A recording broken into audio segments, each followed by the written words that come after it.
نطلع كام نفر حراسه لحدود الجبل من نواحيكم. مش عايزين حد يدخل وسطنا، ولو الحكومه عرفت ان في حشيش ممكن يتزرع هنا هتلاقي الطيارات فوق راسنا والجيش هينزل يحوطنا من كل ناحيه وهنروح بداهيه كلنا.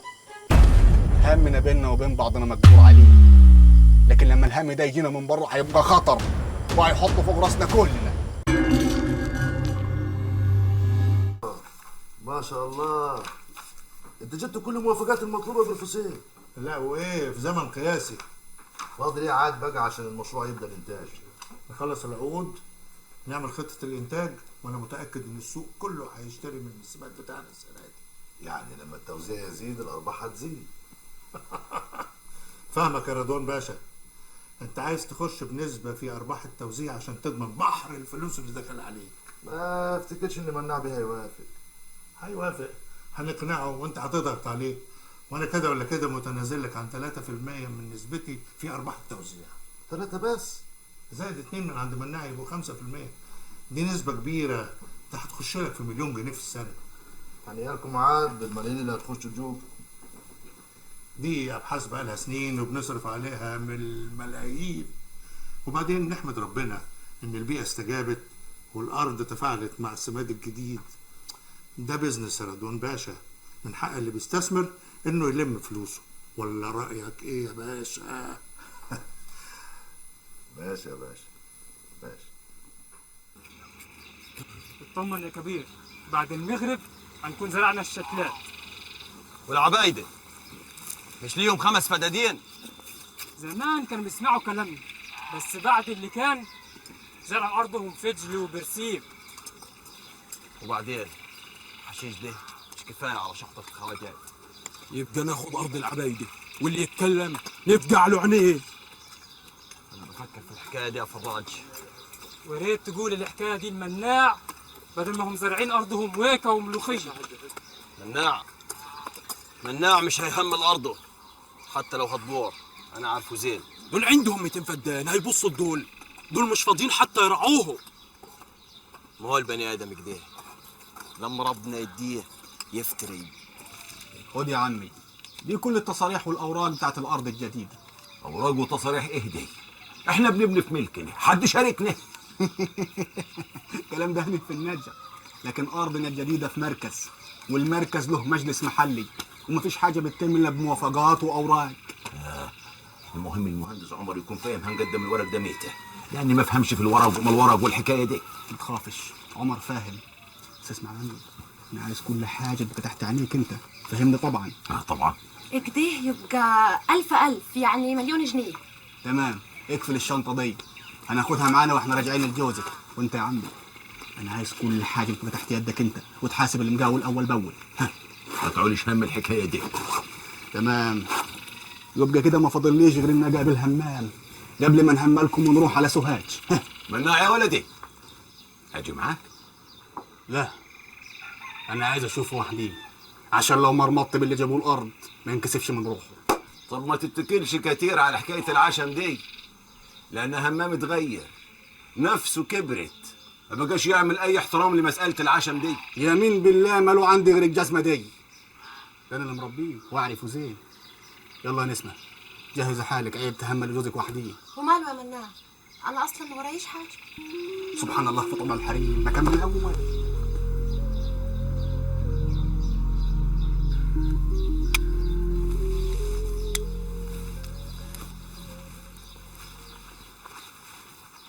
ترى ايه يا همام، انا مش شايع انك نتقابلوا وحدينا؟ ايه لازمه الرجاله دي كلها؟ دول رجالتي، ما بمشيش من غيرهم. تقدر تقول مربوطين فيا بسلسله. طب اطلق السلسله ومشيهم، ما عايز حد يسمعنا. ما اقدرش، انا غيرك، انا مطرود من عيله عبادي، ويوم المنى يشوفوني ماشي لوحدي عشان يطخوني. اتكلم براحتك ما يهمكش. ضيعت الامان اللي كنا عايشين فيه يا همام. الامان غالي يا مناع، ما يبكيش عليه غير الضعيف بس، لكن القوي لا، القوي ما يهموش يا مناع. وانت فاكر نفسك خلاص بقيت جاوب كام قنبله اخدتهم من الخواجات؟ ايوه، وسلاح كتير، سلاح يخليني اطير راس اي حد يقف قدامي. اي حد يا مناع. يا ترى السلاح اللي عندك ده يقدر يوقف قدام الحكومة؟ قدام جيش جاي يطهر النجع من المخدرات اللي فيه؟ الحكومة ما حدش يقدر عليها يا همام. حكومة؟ من متى الحكومة درينا بينا؟ احنا في حالنا وهم في حالهم، لا عايزين حاجة منهم ولا بناخد منهم حاجة، يبقى ما لهمش صالح بينا. عايز تعمل مملكة في بلد ليها حكومة وقانون؟ بالسلاح اللي معايا مملكة الجبل دي هتكون مملكة تاني وانا الملك فيها، واللي هيعرضني هطير راسه مناع. كأنك اتجنيت يا همام. يا واد فوق، ده انت في سوهاج كنت بتخاف من العسكري، جاي النهارده تعمل ملك. وعلى مين؟ علي انا؟ قصر الكلام يا مناع، كل واحد شايف في روحه ملك، واللي يقدر يخلي غيره يعترف بيه ملك عليه يبقى هو الملك. تبقى خلصت، لان ما حدش هيعترف بيه غير شويه المقاطع بتوعك دول. يلا يا واد منك ليه، خلينا نرد له عقله في راسه قبل ما يخربها علينا كلنا. يلا. محدش هيتعتع من عينيه غير باذني انا. كده؟ طب مشيهم يا همام، خلينا نتكلم وحدينا. خد يا شوقي الرجاله واستنوني ورا الجبل. سمعتوا يا رجاله؟ يلا بينا.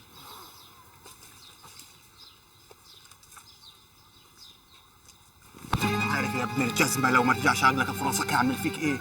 انت اتهبلت يا ولد، الكلام اللي بتقوله ده يوديك في داهيه ومش وحديك، النجع كله هيدفن لو الحكومه شمت خبر. بعد عني يا مناع وما تكلمش على انك صاحبي. انت صعبان عليا يا همام، الخواجات بيلعبوا بيك، كفايه يعطوك سلاح تحارب بيه اهلك وناسك وتقتلهم، اللي متربيين معاك طول عمرك. مش هم اللي قتلوا عمي؟ عمك يستحق القتل، لكن والله ما هم اللي قتلوه، وانت قتلت 25 نفر ظلم. كأنك تعرف مين اللي قتل عمي. ايوه اعرفه، اللي قتله خد بطاره مني، نفسك صاد نفس وخلصت الحكايه. طب قول لي يا مناع، انت صاحبي وحبيبي، لازم تقول لي مين اللي قتل عمي. ولو قلت لك هتصح اللي قتلتهم ظلم؟ كفايه انك قتله واخد طار عمي.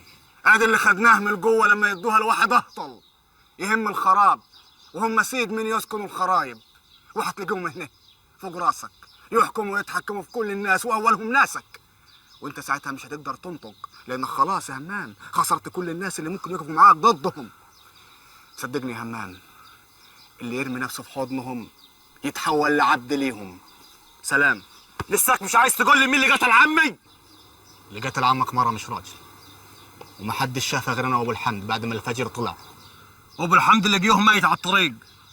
يعني محدش يعرف غيري، وانا مش هقول لك الا لما تقطع علاقتك بالخواجات واخدك تصالح على عيلة العبادي واحكم عليك بدية تربي الايتام اللي حرمتهم جنابل الخواجات من ابهاتهم. يعني ايه يا مناع؟ يعني انت عايز تحكم علي؟ نصبت نفسك كبير الناجع. كبير غصب عنك، ولو ما طوعتنيش هغصبك تطعني، لان مش هسيب الناجع لعبه في يدك انت والخواجات بتوعك، وما عنديش كلام تاني يتقال. سلام عليكم. وبناقص معرفتك يا مناع، وما عايش نعرف من المرة اللي قتلت عمي، وما عايش نعرفك من اساسه. ده المعرفة اللي تقل القيمة دي. شوقي نعمين يا كبير. عايزك تروح لعيلة عبادي وتقول لهم ان احنا نأجل ارضهم بالغصب وهنزرعها حشيش، ويمين بالله النفر اللي هيقول لك فيهم لا نكون مفجرهم كلهم بالكلام اللي معايا غور من وشي. حاضر يا كبير.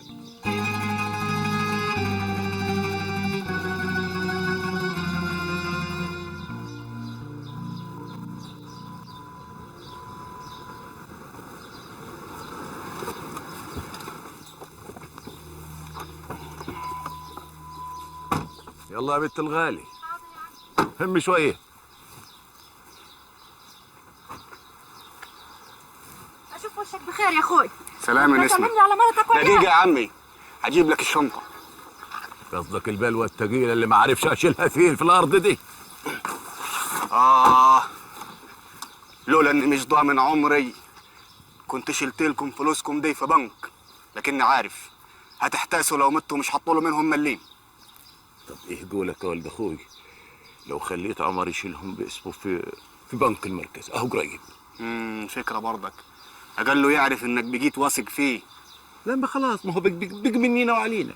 بقول لك ايه يا عمي، وابقى روق وانت داخل على عمر، واعي الحديث طبعا. واعي يا ولد اخوي، ما هم مهما كان لسه عرايس، ربنا يهدي سرهم ويهنيهم بعض. مع السلامه يا ولدي.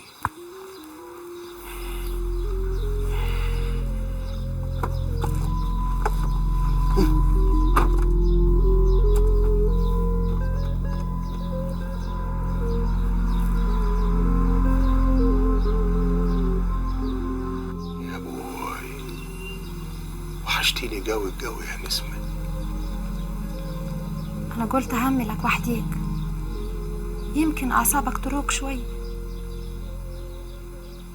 عمري ما حسيت بالوحدة قد الكام يوم اللي فاتوا، كأني كنت طول عمري عايش معاكي ومرة واحدة اتحرمت منك. يا سلام، واللي مرته متوحشاه يعملها كده من غير سؤالات؟ كنت بسأل عليك شمس كل نهار، ببعت لك السلام مع كل نسمة، وقول لها نسمة العليل روحي الأحلى نسمة، ملسي على خدها وقولي لها جوزك مستنيكي. قالت لك؟ قالت لي، وديني جيت. عاوز ايه عاد؟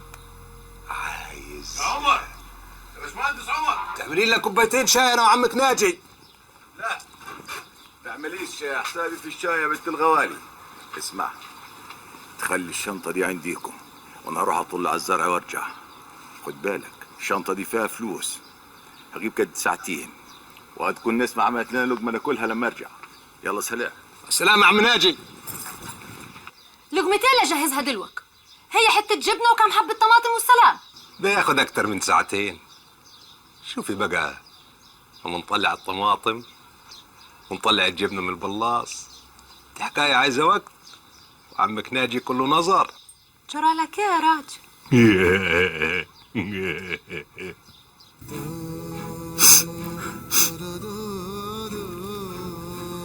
يا على الهم اللي فضتهولي يا ابوي،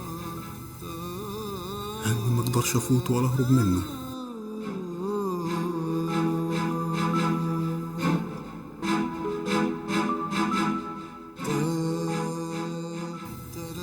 ترى عامله ايه يا نورهان في الهم اللي فضتهولي انا كمان؟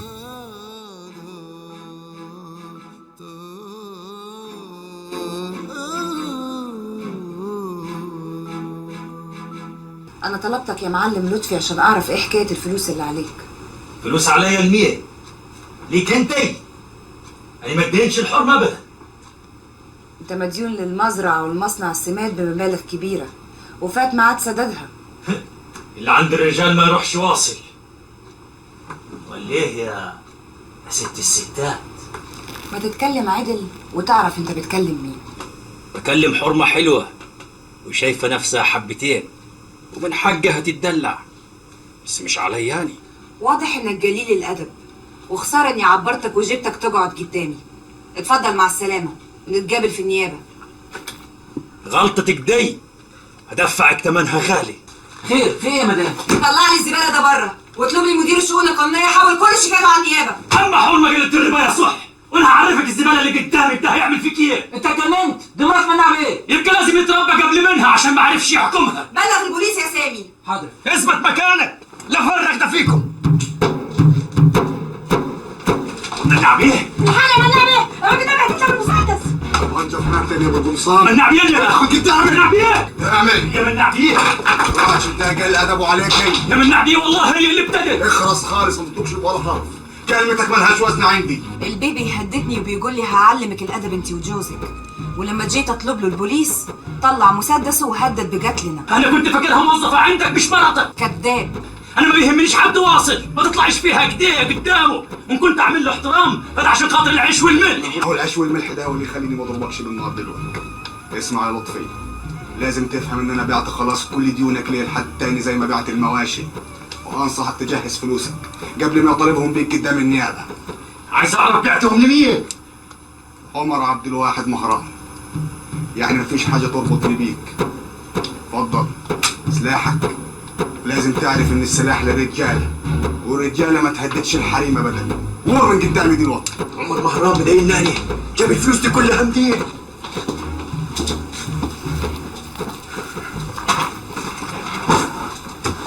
انا مش فاهمه حاجه. انت حقيقي بعت شيكاته؟ طب ازاي وهي لسه هنا؟ ومين عمر مهران ده اللي خلاه يخرج يتكلم زي المجنون؟ الحكايه طويله افهمها لك بعدين. ايوه يا سامي، عايزك تجهز لي كل شيكات ابو القمصان اخدهم معانا وماشي. ايوه، قفل الحساب كله من عندك وانا هكتب لك شيك يغطي المبلغ كله.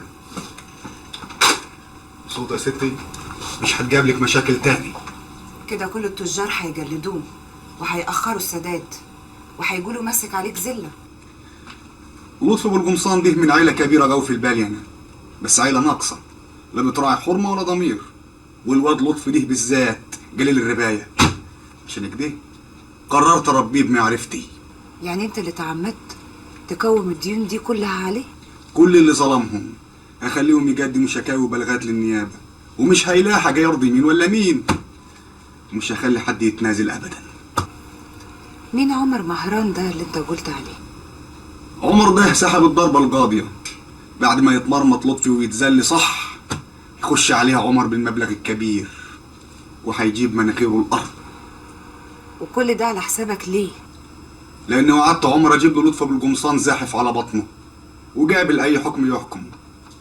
انا هخليه يقدم كفنه ويركع قدامه زي الخروف. ساعتها هيبقى الحكم لعمر. عمر مهران ده جوز اختك نسمة، صح؟ صح، هو عمر جوز اختي. بتعمل ايه يا نسمة؟ هنضف الخرابة دي، هطلع الحاجة في الشمس وبعدين امسحها واعاود ادخلها تاني. حب على قدك بلاش النهارده، استني لما الانفار تيجي بكره واطلع على الارض هتلاقي بدل الحرمه 20 يساعدوكي. حرام عليك يا عمر، الاستراحة بقت زي الخرابة. حد قال لك تفوتيها 10 ايام؟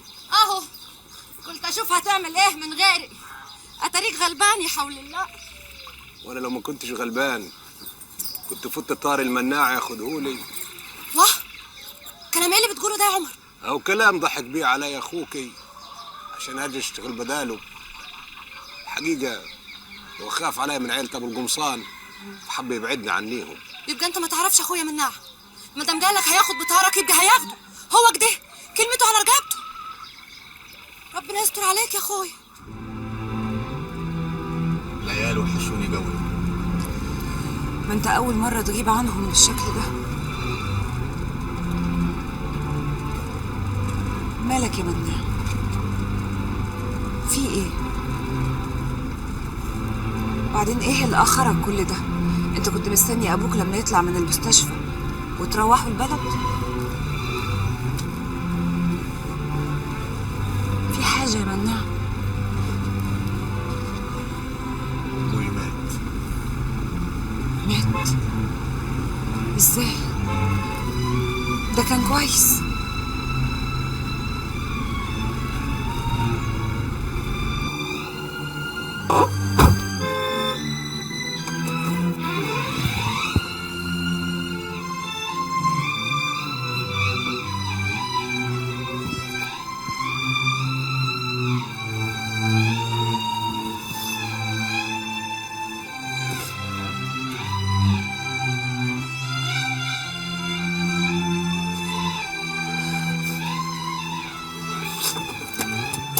امر الله، كفايه بكى نورهان، ما عايزينش فضايح. اصله صعبان عليا قوي. كان طيب. وانت تعرف ايه عن طيبته؟ الله يرحمه. شكل عينيك نشفت من الدموع. هيفيد بايه البكا؟ لا يرجع اللي راح ولا يهون الفراق. فوتيها لله يا نورهان، فوتيها لله. يا ريت تمسح دموعك دي قبل ما يخش على ابوك وامك والعيال.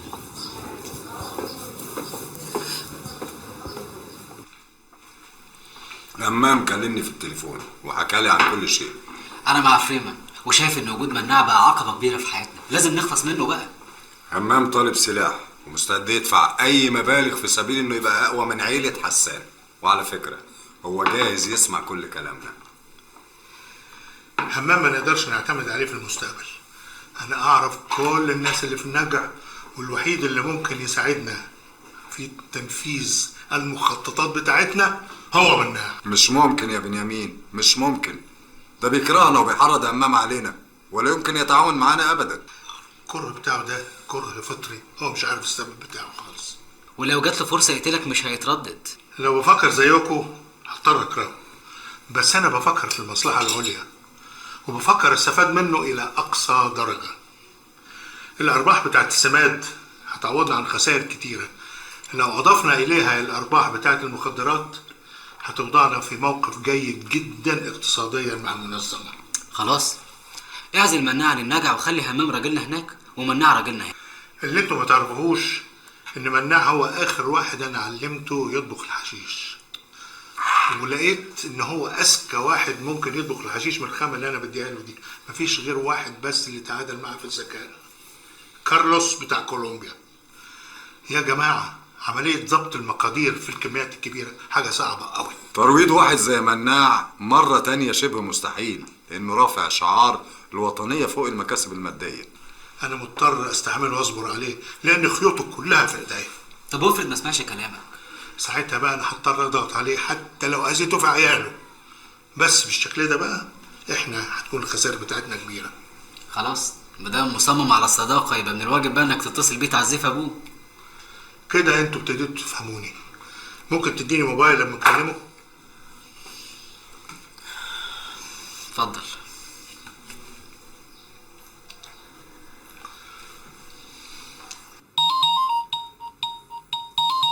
يا ابوي لحقت تعرف اني جيت. اهلا يا بروفيسور، ازيك؟ الو مناع حبيبي، انا حزنت قوي لما عرفت اللي حصل للوالد. الباقي في حياتك. حياتك الباقيه؟ عرفت كيف؟ انا مش قايل لحد. ما قلت ليش عرفت كيف؟ ما ترد. لعلمك بقى انا بعرف كل حاجه بتحصل في النجع قبل اهل النجع نفسهم. لا وايه بالدليل القاطع. يا دي عايزه ذكاء. اكيد همام هو اللي قال لكم عشان تدوا له اللي هو عايزه. همام ده خيبان، لانه لو شاطر وذكي زيك كان فهم انك انت اللي قتلت عمو دياب، وانت اللي قتلت ابو الحمد لما شافك انت ونفيسه. جرى يا خواجه، هو اي حاجه تيجي في راسك تقولها؟ انت بتعزيني يعني ولا جاي تهزر؟ انا غرضي ان احنا نبقى اصحاب ونقرب من بعض والثقه اللي بينا تزيد، لان عداوتك مش في مصلحتك. عداوتك دي هتحرق بيتك اللي فيه سوهاج وتخرب بيتك اللي في النجع. ماشي، استناك بكره في المكتب الساعه 11. سلام يا خواجه. الله يسلمك يا حبيب قلبي. هو اختيار وانت طوعت احساسك واخترت من يومك تشيل عذاب ناسك، تشيل عذاب ناسك. هو اختيار وانت طوعت احساسك واخترت من يومك تشيل عذاب ناسك.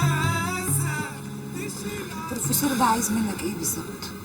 وعدى عليا في الشركه اداني صور موافقات على انتاج السماد الجديد. يبقى اتصل بيا عشان يعزيني. وهو عارف منين ان والدك توفى؟ اهو ده اللي مجنني. مش عارف الراجل ده بيعرف كيف وليه عايز يشاركني في مصنع السماد. يعني انت عارف ان في حاجه مش مظبوطه، عشان كده فصلت مصنع السماد عن مصنع المكرونه عن المزرعه. قال له عشان أأمن مستقبلكم. من الحاج، هي فين الموافقات دي؟ جوه في شنطتي. تعرف ايه؟ انا قعدت سنة ألف حوالين نفسي عشان اجيب الموافقات دي. هو جابها في 10 ايام. دي مش حاجة تقلق؟ جايز الحكومة بتساعده عشان مستثمر بيعمل مشروع وهدفه فعلا خير للبلد. حتى لو هدفه خير مش عايزين الخير ده. الناس دي لو من عندهم خير يبقى وراه شر اكبر. تاريخ عمره ما يكذب. فقول لك ايه، انا عايزك بكره ما تجيش المكتب، عايز استفرد بيهم هناك.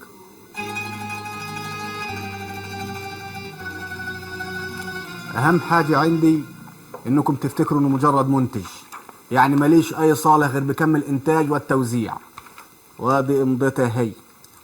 مبروك، هتشوف خير ما كنتش تحلم بيه. طيب استاذن انا عشان عندي اجتماع مهم. مش جاي معايا بروفيسور ولا ايه؟ لا انا هقعد اشرب فنجان قهوه تاني مع مناع بيه. بالهنا والشفا. مع السلامه رضوان بيه، شرفت وانست. السلام عليكم. خير يا خواجه، البن الكتير غلط عليك، بيوجع البطن. ما محبه الا بعد عداوه. اسمع يا مناع، من هنا ورايح اي كلام بيني وبينك لازم يفضل سر. انا ما عنديش اسرار، وراجل احب امشي سليم واعمل الصالح. الصالح من وجهه نظرك انت بس، يعني لما قتلت دياب كان بيتهيألك انك بتعمل خير. لو هنبتديها بالتخريف والكذب يبقى ما فيش داعي للكلام. اظن عيب قوي لما يبقى بروفيسور عالمي زي يلجأ للكذب.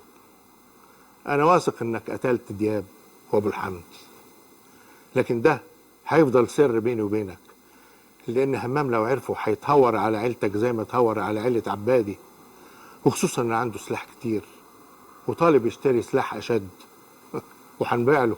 اولا انا ما بخافش ولا عيلتي زي عيلة عبادي، ولا هسمح لك توقع عيلتين في بعض.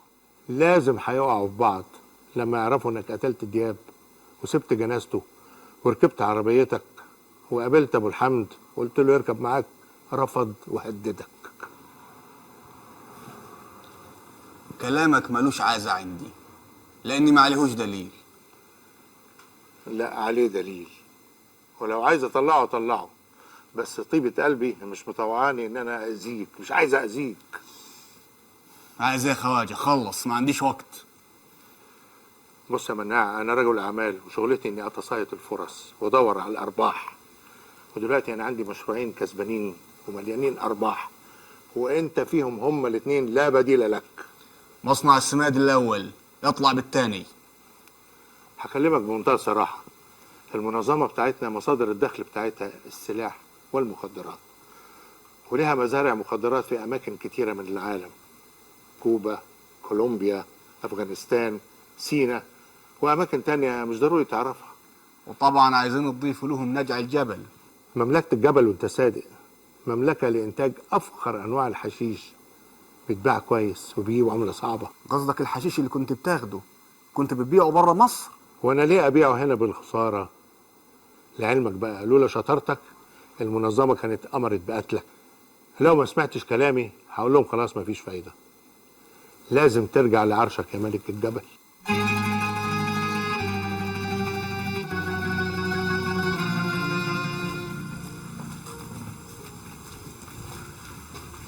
ادخل انت الاول، بص عليها مش فيها مصوره ولا لا؟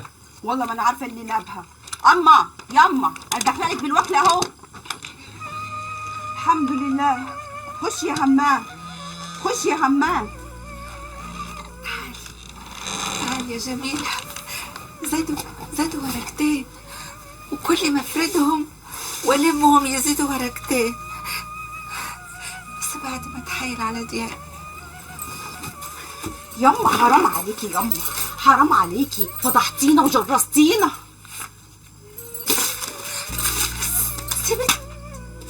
تعرف يا مرة مخلولة انت، لو عقلك ما ردش في راسك مرة تانية انا هعمل فيك ايه؟